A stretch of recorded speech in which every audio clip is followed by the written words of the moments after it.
Hello and welcome everybody to this LinkedIn Live in the Get Unstuck series. I'm Sarah Archer, I'm a career and leadership coach, and if you are joining me live, I would love to hear from you. I'd love to know where you're watching me from, so just give me a little wave, hello, or pop in the chat where you are watching from. I know a lot of people have signed up for this, but I also know a lot of people watch on replay. So if you're watching later, please do message me any questions that you might have, and I'll come back and answer them later. Obviously, if you're watching live, you can pop your questions into the chat, and I'll do my best to answer them as we're going along. So the Get Unstuck series, if you haven't joined me before, it's all about giving you 15 minutes in your working week to think about you, think about your career, think about your leadership style or leadership development, and just to have a moment to do some reflection, to get some inspiration, some motivation, take away some tips, some tools, some techniques. They're always very practical, so there'll always be something you're going to take away with you after the session. And I created this because when I was an HR director, I know it's really hard to find that space to do that reflective piece. So I just thought, okay, if I do something every 2 weeks, hopefully at lunchtime, you might have the opportunity to just build in a bit of reflection into your working week. And obviously today's topic is super important because we're talking about career happiness. But before we dive into the topic, I want to just mention something to you. So I'm running a free masterclass in November on how to beat imposter syndrome and shine as a leader. Because I know from having worked with lots of female leaders who experience imposter syndrome, either as kind of background narrative or at certain points in their career, that it's very prevalent. And so I wanted to run this masterclass to give you an opportunity to just have some support to think about how you can overcome this, because it definitely holds people back in their careers and creates a lot of stress and cognitive energy to manage. So if that is something that is pertinent for you, please do join me. I will put a link into the comments after the session so you can just book your space. It's on the 25th of November, 7 o'clock in the evening, so hopefully you'll be able to make it live. But let's now think about today's session. So I wanted to kind of give you the opportunity to do a bit of a career happiness check-in, because we do spend a third of our lives at work. I think it's something like 92,000 hours of our life we are working. So it's really important to think about, actually, is work making me happy? And if it's not, what can I do about it? So taking some control, some agency over our own career happiness. And obviously the first point of that is awareness. So thinking about, am I happy at work? And breaking that down, because obviously career happiness isn't just one thing. It's a combination of things that bring us joy at work, bring us happiness, bring us satisfaction, meaning, fulfillment, all of those great things. Because, I do work with a lot of talented women who are striving, they're delivering results, leading teams, supporting other people, but don't often sort of do that check-in piece about themselves, which is why that's what we're going to focus on today. And what I'm going to take you through is a little framework to help you do that happiness check-in, and then we'll think about 3 specific actions you can take this week to move the dial on your happiness. But what I would love to know is, if you are watching me and you're happy to put this in the chat, when was the last time you did a happiness check-in? So when was the last time you pressed pause and thought about, am I really enjoying what I'm doing? Is this kind of where I wanted to be in my life? Am I, finding meaning, fulfillment in what I'm doing? So if you did that last week, last month, brilliant. If it was kind of maybe 3 months ago, that's still really great.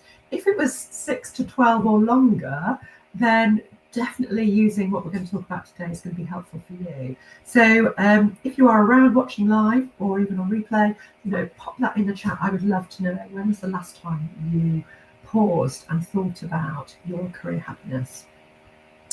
Let's move on to kind of 3 signs that maybe it's time for some sort of shift, whether that's paying attention to something your current role, or maybe thinking about whether it's time to make a move. These might resonate with you. So the first one is that sort of sense of feeling successful on paper, like you've made it, but inside feeling a bit flat, a bit disconnected, and not feeling that sense of joy from having gained that success. And I did a live on career success fatigue a little while ago. So if that's you, if you're feeling a bit disconnected, even though you can look successful on the outside, maybe go back and watch that particular episode. You might find that useful. Another indicator could be that you've outgrown your role or the organisation, because you know you're not being stretched, you're not having that kind of challenge, you know you're ready for more. So that can be another indicator that it might be time for a shift because your happiness is kind of plateaued. The third one could be that sense of I'm putting everybody else first, I'm not paying attention to my own needs, they've taken a bit of a backseat. And therefore I do need to be thinking about what do I need to make to create more joy in what I'm actually doing at work. So those three things could be indicators that something is going on for you. There could be other indicators as well, but I thought those are probably the three most common indicators that maybe your career happiness isn't where it needs to be. But what I'm going to share with you now is a framework that will allow you to drill down more into actually what's going on in terms of your career happiness. And what we want to do with this particular tool is it's just about increasing awareness. So we're going to be looking at where we're thriving and celebrating that, and then where perhaps there are areas that need attention. So we're not going to be judging ourselves. We're not going to be beating up ourselves because we're not scoring 10 out of 10 on everything. Okay, so it's just about increasing our awareness. And this is a very easy, very simple tool that you can use, and it's called the Career Happiness Wheel. So you might be familiar with the Wheel of Life, and this is just an adaptation of that. So you're going to take a sheet of paper, you're going to draw a big circle on it and divide it into around 8 segments. You could have more segments if you want to, but 8's kind of quite a nice, manageable number. And then obviously what we're going to do is we're going to label each segment depending on what's important for you. And I've got some labels that you could choose from. There's more than 8, so choosing the ones that you feel most resonate with you. So the first label could be challenge. You know, am I getting stretched? Am I getting challenged in this role? You could have a label around culture or environment. Does it enable me to thrive? Do I resonate with that culture? Could be learning. Am I getting the opportunity to learn and develop in this role? Could be personal development. It could be social, you know, because social elements of work are really important for some people. It could be expertise. Can I deepen my expertise around either my subject matter area or my leadership expertise? Could be reward and recognition. Am I feeling recognised? Am I feeling valued? Do I get the rewards that I feel are commensurate to the energy and commitment I'm making in the role? Could be around values. Could be around work-life balance. It could be team. It could be progression. And it could be other things too. But it's choosing the 8 that are the most important for you. And obviously adding those labels to each segment. And then what we're simply going to do is we're going to score each of those segments out of 10. So 10 obviously being feeling happy in that area, feeling fulfilled, feeling it's definitely ticking the box for me. And 1 obviously is the opposite of that. And then we're going to shade in the segment. So say for challenge, we're only scoring it a 5. Obviously, we're only going to shade in half the segment, and so on. Because what that gives us is a really nice visual representation of your career happiness at this moment. And it can help you see what's going really well, where you're feeling you're thriving, and what is the area or areas that is kind of bringing you down and feeling that you're less happy. Because then you can start to pay attention to those particular areas.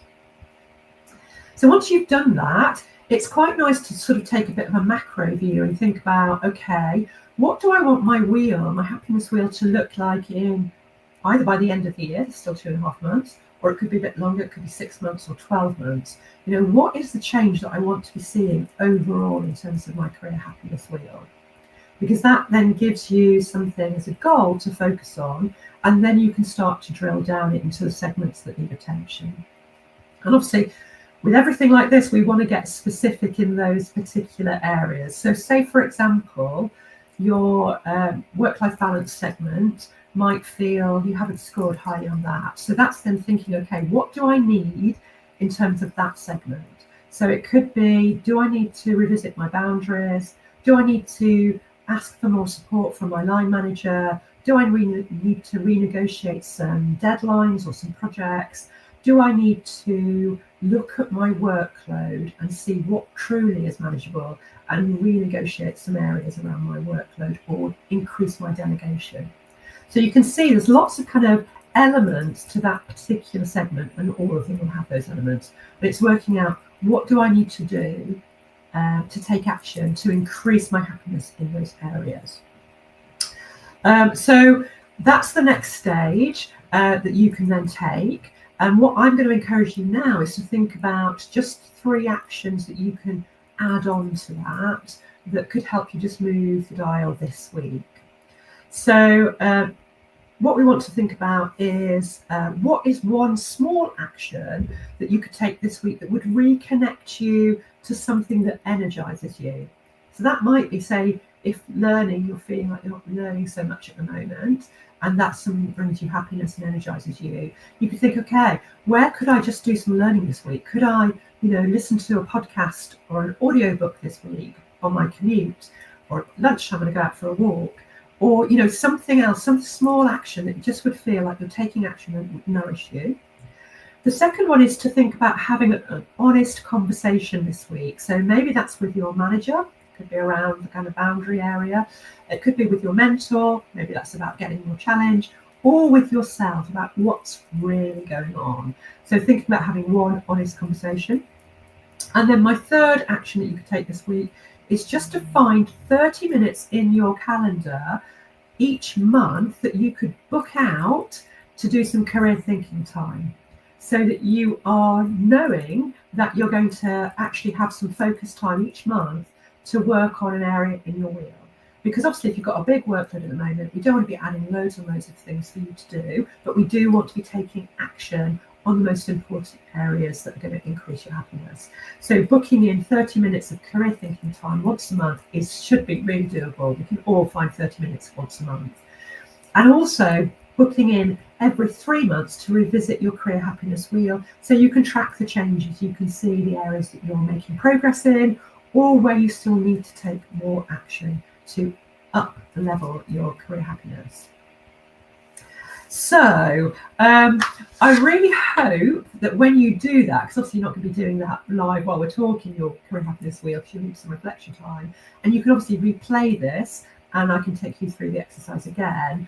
You can press pause when you need to. I hope doing that career happiness wheel allows you to see where you are actually thriving at work, but where are the areas that could just move the dial on your career happiness a little bit. Because you deserve to be fulfilled in your work. You deserve to feel that it's meaningful and it brings you happiness and joy. And the first step of that is just checking in with yourself and increasing your awareness of what is working and what isn't working, because you just don't want to be on autopilot in your career. I would love to know what happens, so please message me with the outcomes from your career happiness wheel, what actions you're taking. I'd love to hear from you. And obviously, do think about joining my Imposter Syndrome webinar, 25th of November, 7 o'clock. The link's going in the chat straight after the session's finished today. I'd love to see you there, particularly if confidence is something that is impacting your career happiness. So have a great week. We'll be back in 2 weeks' time with another topic, and I'd love to see you here again then.